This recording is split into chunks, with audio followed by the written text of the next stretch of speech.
اور کیا کرے گی؟ میں نے کہا کہ اور اپنی ماں کا خیال کروں گی، اور زمانے میں جو میرے خلاف باتیں ہو رہی ہیں ان کو غلط ثابت کروں گی۔ اس نے کہا کہ اچھا، دھندا کرے گی؟ جب اس نے یہ بات کہی تو میں حیران رہ گئی۔ میں نے کہا کہ کیا مطلب، یہ آپ کیا کہہ رہی ہیں؟ اس نے کہا سیدھی سی بات ہے بھائی، سیدھے سے طریقے سے کر رہی ہوں۔ اس نے منہ سے ہڈی کو نکال کر ایک طرف پھینکا۔ اتنی تو خوبصورت ہے، یہ کام تیرے لیے سب سے اچھا ہے۔ میں نے کہا نہیں، میں شریف خاندان سے ہوں۔ اس نے کہا ہاں، تبھی تو اپنے شوہر کو مار کر آئی ہے۔ میں نے کہا کہ میں نے اپنے شوہر کی جان نہیں لی۔ میں زور سے چلائی تو اس نے میرے منہ پر تھپڑ دے مارا۔ اس نے کہا کہ دھندا کرے گی یا نہیں؟ میں نے کہا کہ یہ سب کچھ کرتے ہو تم یہاں پر؟ اس نے کہا کہ ہاں کرتے ہیں، جب تیرے جیسی کوئی خوبصورت لڑکی آ جاتی ہے تو پھر کرنا پڑتا ہے، ورنہ یہاں پر تو ساری اجڑی ہوئی بگڑی ہوئی بوڑھی عمر کی عورتیں آتی ہیں جن کے پلے ککھ نہیں ہوتا۔ ان سے بندہ کام ہی کروا سکتا ہے اور تو کچھ نہیں کروا سکتا، لیکن تیرے جیسے پیسز جیل میں کبھی کبھی آتے ہیں۔ ہم ہاتھ سے موقع جانے نہیں دینا چاہتے۔ ارے ہماری تنخواہ سے تو ہمارا 10 دن کا خرچہ بھی نہیں نکلتا، ادھر ادھر سے جگاڑ کرنا پڑتا ہے بی بی، یہی دنیا ہے۔ میں نے کہا کہ نہیں، میں ایسا کوئی کام نہیں کروں گی۔ اس نے کہا چل، مجھے تو تیری رضامندی جاننی تھی، اگر تو آرام سے مان جاتی تو معاملہ ذرا سیدھا ہو جاتا، لیکن اب تو آرام سے نہیں مار رہی تو پھر خیر ہے، ہم زبردستی کر لیں گے۔ میرے پیٹ میں ایسا درد ہوا کہ جیسے میں نے اپنی موت دیکھ لی ہو۔ میں نے کہا کیا مطلب زبردستی کر لو گے؟ اس نے کہا کہ پھر اور کیا کریں، تجھے موقع نہیں دینے دے سکتے۔ اس نے 2 عورتوں کو بلایا جو مجھے زبردستی کہیں لے جانے لگی۔ یہ سمجھ نہیں آیا کہ یہ کیا ہو رہا ہے۔ وہ مجھے ایک جیل میں بند کر کے چلی گئی، لیکن یہ وہ جیل نہیں تھی جہاں پر میں پہلے رہ رہی تھی، یہ ایک چھوٹا سا ہی کمرہ تھا۔ میں نے کہا چلو، عزت کی گواہ جانے سے بہتر ہے کہ میں قید میں ہی رہوں، لیکن تھوڑی دیر کے بعد یہاں پر ایک آدمی داخل ہوا۔ مجھے نہیں پتا تھا کہ وہ کون ہے، پر شکل سے پولیس والا لگ رہا تھا، پر پولیس کی یونیفارم میں نہیں تھا۔ پھر اس جیل کے اندر مجھ پر وہ ظلم بھی ہو گیا جس کے بارے میں نے کبھی سوچا بھی نہیں تھا۔ میرے ذہن میں ابھی بھی میرے شوہر کی یادیں تھیں، میں اس سے وفا کرنا چاہتی تھی، جبکہ میں نے اس کے ساتھ مشکل سے آدھا گھنٹہ ہی گزارا تھا۔ میں نے تو اسے اپنا سب کچھ مان لیا تھا۔ وہ کتنا خوبصورت تھا، کتنا حسین تھا، کتنی جوان موت تھی۔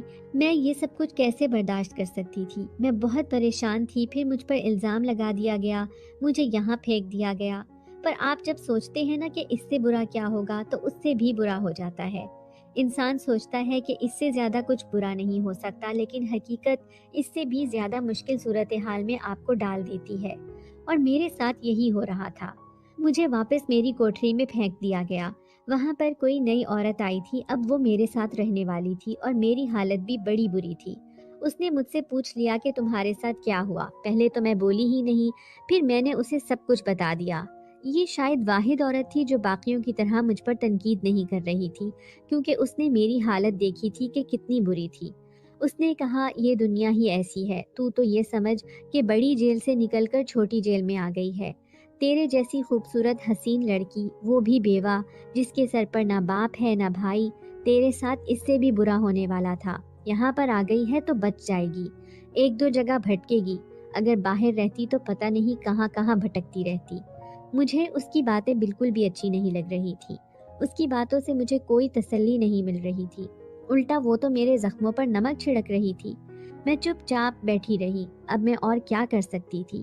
عورت بالآخر کیا کر سکتی ہے سوائے رونے کے؟ وہ کچھ نہیں کر سکتی۔ ہاں، یہ الگ بات ہے کہ اگر چاہے تو بہت کچھ کر سکتی ہے، اور شاید میں ان عورتوں میں سے نہیں تھی۔ میری زندگی جیل میں ہی گزر رہی تھی، اور میرے ساتھ برے سے بھی برا ہو گیا تھا۔ میری آنکھوں سے آنسو تھمتے ہی نہیں تھے۔ کھانا تب کھاتی تھی جب بھوک سے بے ہوش ہونے والی ہو جاتی تھی۔ کیا یہ تھی میری زندگی؟ کیا میں نے ایسے ہی جینا تھا، یا مجھے اپنے لیے کچھ کرنا چاہیے تھا؟ اس جیل میں میرے ساتھ یہ کام بار بار ہونے لگا۔ وہ جیلر عورت سب کے ساتھ ہی ایسا ہی کرتی تھی۔ میرے علاوہ فی الحال یہاں پر کوئی خوبصورت لڑکی نہیں تھی، اس لیے اس کی ساری توجہ مجھ پر ہی تھی۔ وہ مجھ پر ظلم بھی کرتی، مجھ سے یہ سب بھی کرواتی، مجھے تانے بھی دیتی، لیکن مجھ سے کوئی اور کام نہیں کرواتی تھی۔ کہتی تھی کہ اس کی خوبصورتی خراب نہیں ہونی چاہیے۔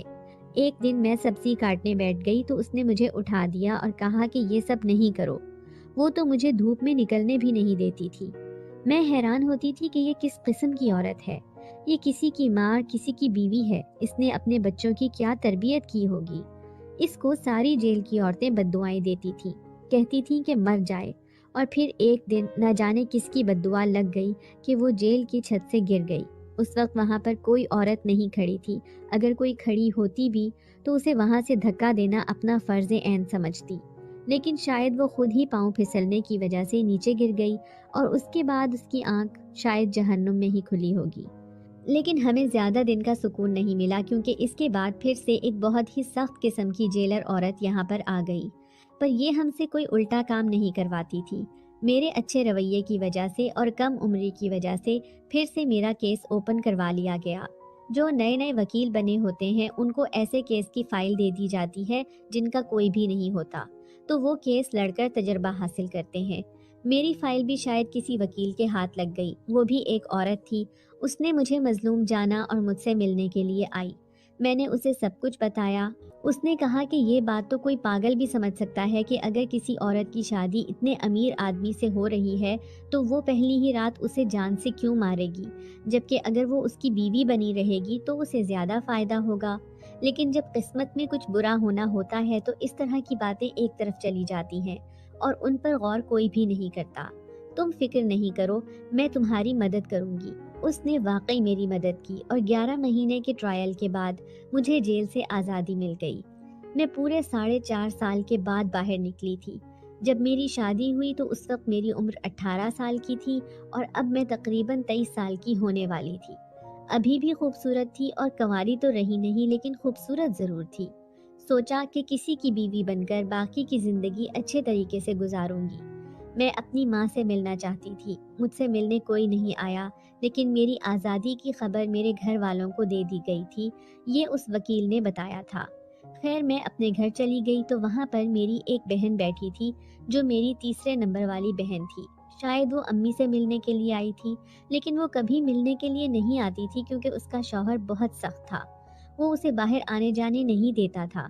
میں نے اسے دیکھا تو گلے سے لگانے کی کوشش کی۔ آخر میں اپنی بہن کو اتنے عرصے کے بعد دیکھ رہی تھی، لیکن اس نے مجھے دور جھٹک دیا اور کہا کہ تو کہاں سے آ گئی ہے کل منہی، تیری وجہ سے ہمارے سارے خاندان کی اتنی بے عزتی ہوئی اور تو منہ اٹھا کر یہاں آ گئی۔ میں نے کہا میں اپنی ماں سے ملنے آئی ہوں۔ انہوں نے کہا کون سی ماں؟ تیری ماں بھی اس دنیا میں نہیں ہے، وہ تو زمانے کی باتیں سن سن کر ہی مر گئی اور تیری وجہ سے مجھے طلاق ہو گئی۔ سب نے کہا کہ تیری بہن نے اپنے شوہر کو جان سے مار ڈالا تو تو بھی اپنے شوہر کو جان سے مار دے گی۔ یہ گھر امی نے میرے نام کر دیا ہے، میں یہاں پر اپنے بچوں کے ساتھ رہتی ہوں اور تیرے لیے یہاں پر کوئی جگہ نہیں ہے، تو یہاں سے جا سکتی ہے۔ اس نے تو مجھے اندر پاؤں بھی نہیں رکھنے دیا، باہر سے ہی سب کچھ ختم کر دیا، جیتے جی مار ڈالا۔ میں حیران رہ گئی۔ بعد میں پتہ چلا کہ اس نے اس گھر کے بدلے میں کسی اور آدمی سے شادی کی ہے، یعنی کسی آدمی کو یہ کہا ہے کہ وہ یہ گھر اس کے نام کر دے گی، بس وہ اس سے شادی کرے اور اس کا اور اس کے بچوں کا خرچہ اٹھائے، کیونکہ اس کے پاس کمانے والا کوئی نہیں تھا۔ آج کل میں ہی اس کی شادی تھی۔ یہ سب مجھے سامنے والی آنٹی نے بتایا، جنہوں نے مجھے دیکھا تو مجھے ایک رات کے لیے اپنے گھر میں پناہ دے دی، لیکن میں ہمیشہ وہاں نہیں رہ سکتی تھی۔ محلے والوں تک یہ بات پہنچ چکی تھی کہ میں واپس آ گئی ہوں اور اب وہ مجھ سے بات کرنا چاہتے تھے، پتہ نہیں کس لیے، یا تو ساری کہانی جاننے کے لیے اور یا پھر مجھے تانے دینے کے لیے، اور میں ان دونوں کے ہی موڈ میں نہیں تھی۔ میری زندگی تو جیسے برباد ہو گئی تھی۔ میں سوچنے لگی کہ میرا کیا قصور تھا، میں نے کیا کیا تھا؟ میں تو صرف اس بات سے خوش تھی کہ میری شادی ایک اچھے گھر میں ہو رہی ہے۔ کیا مجھے اتنی بری نظر لگی تھی کہ میری ابھی بھی بچت نہیں ہونے والی تھی؟ مجھے ابھی بھی سکون نہیں ملنے والا تھا؟ کوئی کسی کے ساتھ اتنا برا کیسے کر سکتا ہے؟ میں نے اپنی بہن سے کہا کہ دیکھو شام ہونے والی ہے، مجھے ایک رات کے لیے تو رکنے دو۔ یہ وہی گھر ہے جہاں ہم سب نے اتنا اچھا وقت گزارا ہے، ہمارا بچپن اس گھر میں گزرا ہے، جوانی بھی، ہم لوگ اسی گھر سے رخصت ہوئے تھے، اتنا ظلم نہیں کرتے ہیں۔ اس نے کہا اگر میں نے تمہیں ایک رات بھی رکنے دیا تو میری زندگی پھر سے برباد ہو جائے گی۔ تمہاری وجہ سے مجھے میرے شوہر، میرے بچوں کے باپ نے چھوڑ دیا، اس سے بری بات اور کیا ہو سکتی ہے؟ اب تم کیا چاہتی ہو کہ میرا منگیتر بھی مجھ سے بدزن ہو جائے، وہ بھی مجھے چھوڑ کر چلا جائے؟ وہ بھی بہت اچھا انسان نہیں ہے، اس کی 2 بیویاں ہیں، پھر بھی وہ مجھ سے شادی کر رہا ہے، اور وہ بھی لالچ میں آ کر۔ میرے حالات تم سے بھی زیادہ برے ہیں، تمہارے ساتھ تو کوئی نہیں، میرے ساتھ تو 3 جانیں لگی ہوئی ہیں۔ میری بہن تھی، اس کی آنکھوں میں آنسو آ گئے۔ اس نے میرے سامنے ہاتھ جوڑ دیے اور کہا کہ مجھے معاف کر دو اور یہاں سے چلی جاؤ۔ میں نے سر جھکا لیا۔ میں نے کہا ٹھیک ہے، اللہ تمہیں خوش رکھے، تمہارے نصیب اچھے کرے۔ میں نے تمہارے ساتھ جان بوجھ کر کچھ نہیں کیا، یہ تمہیں بھی پتا ہوگا۔ مجھے تو اس بات کی سمجھ نہیں آتی کہ ایک انسان جو خود مصیبت میں پڑا ہے وہ کسی اور کے لیے کیا مصیبت بن سکتا ہے۔ وہ تو خود اتنی بڑی مشکل میں پھنس گیا ہے۔ میرے لیے کیا یہ سب کچھ آسان تھا کہ میرا شوہر شادی کی رات کو ہی مر گیا تھا اور مجھے باہر نکال دیا گیا، وہ بھی اتنے اچھے سے سسرال سے۔ یہ تو ایسا ہی تھا کہ ابھی میں نے اپنے خواب کو پوری طرح جیا بھی نہیں تھا، مجھے ایک جھٹکے سے جگا دیا گیا تھا۔ میں ادھر ادھر پھرتی رہی اور رات ہو گئی تو سڑک پر بیٹھ کر رونے لگی۔ میں اب کہاں جاتی، کدھر جاتی؟ شاید اس عورت نے ٹھیک ہی کہا تھا کہ وہ دنیا بڑی جیل ہے اور تم چھوٹی جیل میں آ گئی ہو۔ وہاں پر تمہارے ساتھ زیادہ برا ہوگا، کیونکہ اب رات تھی اور میں ایک اتنی خوبصورت لڑکی سڑک پر بیٹھی تھی، اکیلی اور بے سہارا۔ کہنے کو میرا گھر، جہاں پر میری ایک بہن بھی موجود تھی، وہ یہاں سے 2 گلیوں کے فاصلے پر تھا، لیکن میں پناہ لینے کے لیے وہاں نہیں جا سکتی تھی۔ مجھے بہت بھوک بھی لگی تھی۔ آسمان کی طرف دیکھ رہی تھی اور سوچ رہی تھی کہ میری قسمت اتنی بری ہے۔ جب میں اس جیل میں تھی تو مجھے بہت سے لوگ ملے۔ میں نے ان سب سے باری باری مدد کی اپیل کی تھی۔ ایک شخص کو میں نے کہا تھا کہ میں تم سے شادی کر لوں گی اور تمہاری بیوی بن کر تمہارے ساتھ رہوں گی، بس مجھے کسی طرح یہاں سے نکال لو۔ یہ ان دنوں کی بات ہے جب میں جیل سے نکلنا چاہتی تھی، لیکن 5.5 سال میں ایسا وقت بھی آ گیا جب میں وہاں پر رہنے کی عادی ہو گئی تھی۔ تو اس آدمی نے مجھے کہا تھا کہ مجھے گھنٹی بجانے کا شوق ہے لیکن گلے میں پہننے کا نہیں۔ ویسے بھی میری پہلے سے ایک بیوی ہے۔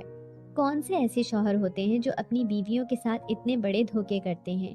اور وہ معصوم عورتیں کون ہوتی ہیں جن کو اس بارے میں پتہ بھی نہیں چلتا اور وہ ان کے ساتھ زندگی بھی گزار رہے ہوتے ہیں اور ساتھ رہ رہے ہوتے ہیں؟ مجھے تو لگتا ہے کہ عورتوں کو ایسی باتوں کا پتہ ہوتا ہے، لیکن وہ مجبوری میں کچھ نہیں بولتی۔ یہ مجبوری ہی تو ہے جو انسان کو جگہ جگہ ذلیل کرواتی ہے۔ تھوڑی دیر کے بعد میں نے سامنے دیکھا تو ایک آدمی کھڑا تھا، لیکن وہ میری طرف متوجہ نہیں تھا۔ شاید وہ کوئی فقیر تھا، شاید وہ بھیک مانگتا مانگتا ادھر ادھر پھر رہا تھا۔ میں سوچنے لگی کہ کیا میری زندگی بھی ایسی ہی ہوگی، کیونکہ اب اگر مجھے زندہ رہنا تھا تو زندہ رہنے کے لیے کچھ نہ کچھ تو کرنا ہی تھا۔ کیا میں بھی سڑکوں پر بھیک مانگتی پھروں گی؟ یہ وہی محلہ، وہی شہر تھا جہاں پر میری جوانی اور بچپن گزرے۔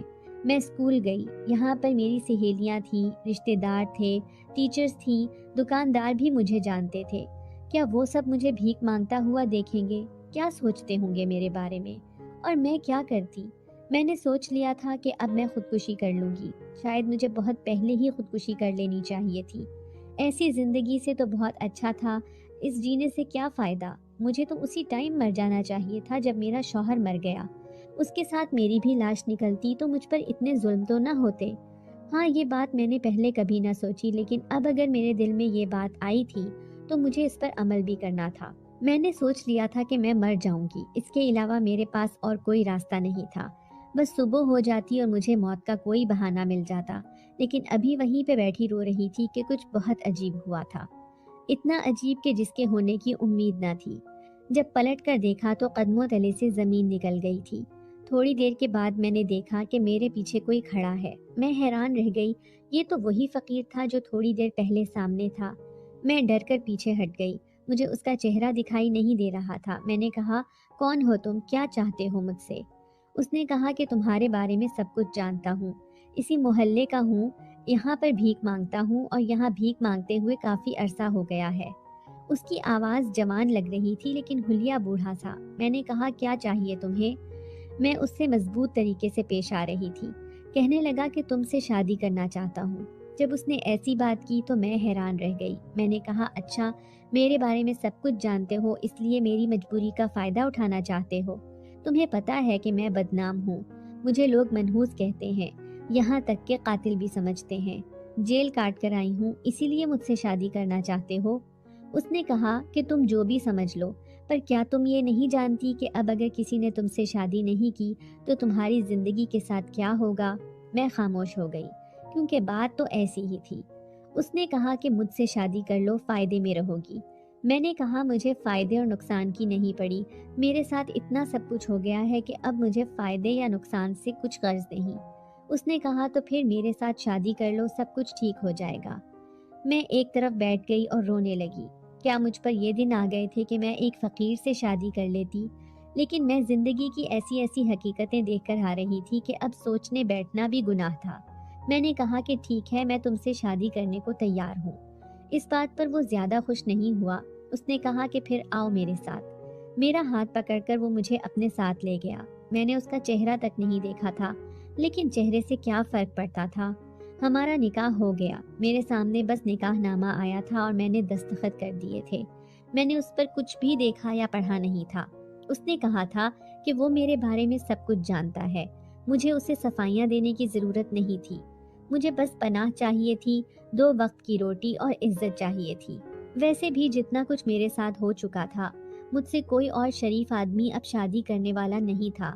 میری خوبصورتی میرے لیے عذاب بن گئی تھی اور میری قسمت نے مجھے دھوکہ دے دیا تھا۔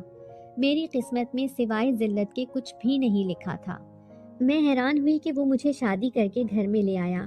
ایک بیڈ تھا اس کمرے میں جس کے اوپر سیج بھی لگی ہوئی تھی۔ میں حیران رہ گئی کہ اس فقیر کے پاس ایک گھر اور یہ بھی اس طرح، یہ بیڈ اور اس نے سیج تک کے لوازمات کو کیسے پورا کر لیا۔ خیر میں یہاں پر بیٹھ گئی، وہاں پر کچھ کپڑے بھی رکھے تھے۔ اس نے کہا کہ تیار ہو جاؤ، تم جیسی بھی ہو میرے لیے تو میری دلہن ہونا، میں بھی منہ ہاتھ دھو کے آتا ہوں۔ میں سوچنے لگی کہ ہاں اس کو تو منہ ہاتھ دھونے کی ضرورت ہے۔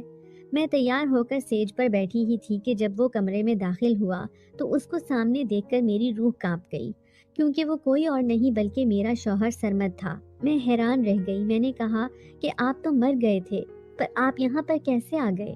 میں نے اپنا سر پکڑ لیا اور میں بے ہوش ہو گئی۔ جب ہوش آیا تو وہ پھر سے میرے پاس بیٹھا تھا۔ میں پھر سے چیخ اٹھی۔ اس نے میرے منہ پر ہاتھ رکھ دیا اور کہا کہ میری بات غور سے سنو۔ اس نے کہا میں مرا نہیں تھا، مجھے زہر دے دیا گیا تھا، لیکن میں زندہ تھا۔ پر میں نے ڈاکٹرز کو کہا کہ وہ مجھے مرا ہوا ثابت کریں۔ اور اس کے بعد کیا تم نے میرا مرا ہوا چہرہ دیکھا تھا؟ میں نے کہا نہیں، مجھے تو ایسا بھٹکایا گیا، ایسا گھمایا گیا کہ میں تو کچھ بھی نہ دیکھ سکی۔ اس نے کہا کہ میں نے جان بوجھ کر اپنے آپ کو مرا ہوا ثابت کیا ہے، کیونکہ اگر میں بچ جاتا تو وہ سارے مل کر پھر سے میرے خلاف سازش کرتے۔ انہوں نے بہت بڑا جال بچھایا تھا میری جائیداد حاصل کرنے کے لیے۔ میرے سوتیلے بہن بھائیوں اور سوتیلی ماں نے یہ سب کچھ کیا تھا۔ انہوں نے تمہیں بھی ایک طرف کر دیا اور مجھے بھی بھٹکا دیا۔ میں بچ تو گیا تھا، لیکن اس زہر نے مجھے بہت زیادہ تکلیف پہنچائی تھی۔ میں 2-2.5 سال تک بستر پر پڑا رہا، پتہ نہیں کس طرح سے مجھے بچا لیا گیا۔ میرا ایک دوست تھا جس نے میری مدد کی۔ میری صحت یابی کا سفر بہت ہی سست روی سے چل رہا تھا۔ مجھے روز ایسا لگتا تھا کہ میں مر جاؤں گا، اور نہ جانے کتنے عرصے کے بعد میں ٹھیک ہوا، لیکن اس کے بعد میرے پاس کچھ بھی نہیں تھا۔ پھر پتہ چلا کہ تمہیں جیل میں بھیج دیا گیا ہے، تو میں نے ہی اس وکیل عورت کو وہاں پر بھیجا اور تمہیں نکلوایا تھا۔ تمہیں نکلوانا بھی بہت مشکل تھا، کیونکہ میں اپنے آپ کو زندہ ثابت نہیں کرنا چاہتا تھا۔ میں نے کس طرح تمہیں باہر نکلوایا اور تمہارے پیچھے پیچھے ہی تھا، فقیر کا حلیہ بھی بنا کر آیا تھا۔ ان لوگوں نے جس جائیداد پر قبضہ کیا ہے وہ شاید 70% ہے، لیکن ابھی بھی 30% جائیداد میرے پاس ہے۔